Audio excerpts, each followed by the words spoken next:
Au-delà des nuages, des vents qui grondent, sur terre, dans le ciel, le pouls du monde, info qui tourne et qui résonne.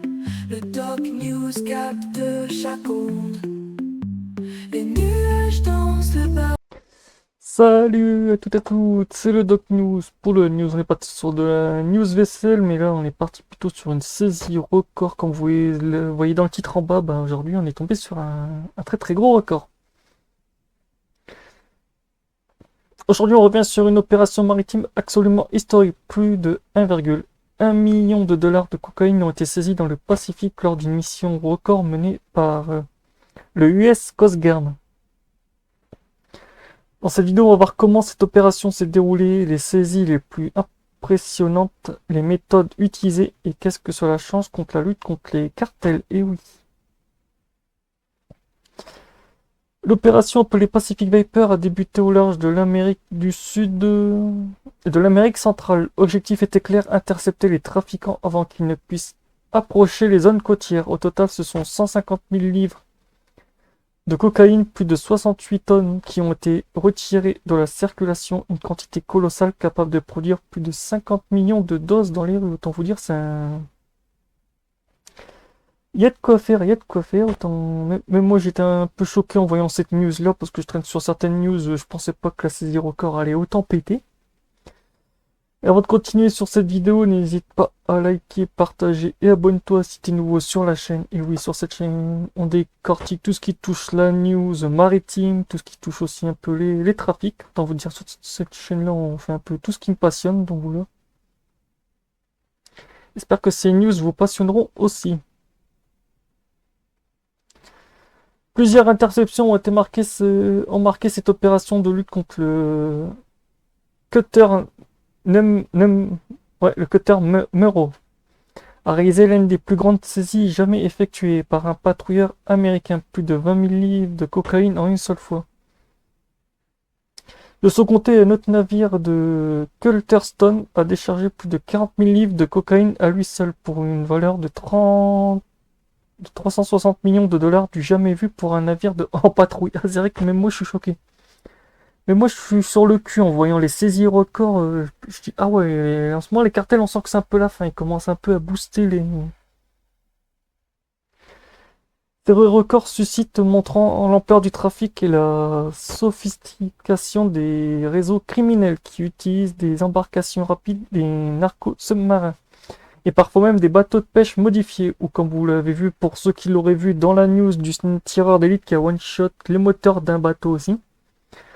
Parce que oui, pour ceux qui l'auraient pas vu, je vous remettrai la vidéo en haut pour que vous regarderez l'opération Viper aussi vue par un sniper.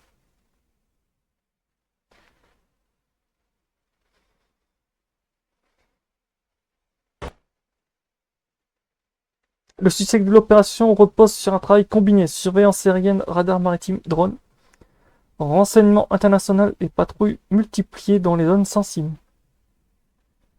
La US Coast Guard privilège une approche de police maritime, interception les bateaux, arrêter les équipes, confisquer les cargaisons et démanteler les réseaux financiers derrière ces traversées. On estime que près de 80% de la cocaïne destinée à l'Amérique du Nord transite par la mer, ce qui en fait du domaine maritime un champ de bataille majeur dans la lutte anti-drogue.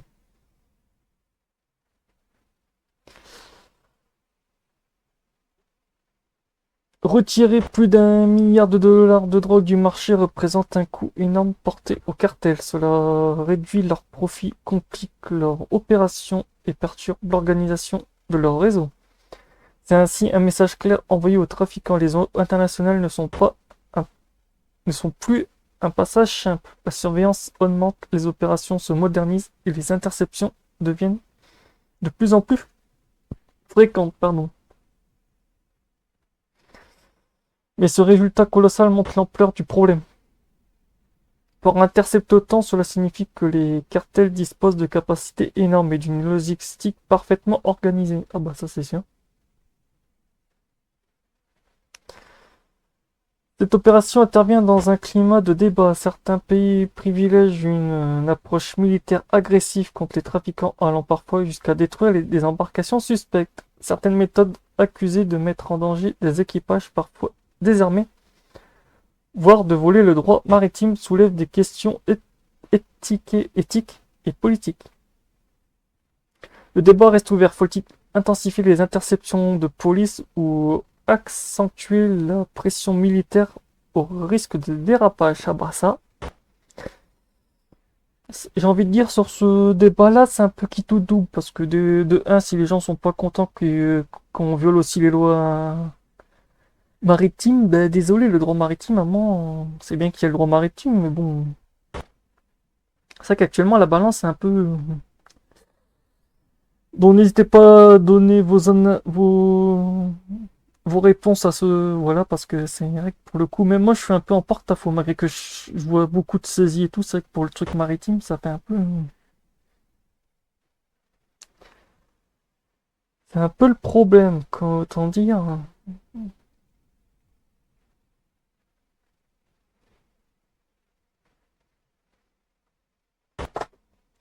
L'opération Pipe Viper restera comme l'une des plus grandes victoires maritimes contre le trafic de drogue. Une réussite immense, mais aussi un rappel que la guerre contre les cartels est loin d'être gagnée. Merci d'avoir suivi cette vidéo. Si vous aimez les analyses, l'actualité maritime, les enquêtes, n'oubliez pas de liker, partager, abonnez-vous à la chaîne. À très bientôt et pour de prochaines news, portez-vous bien. Tchuss et bon vent.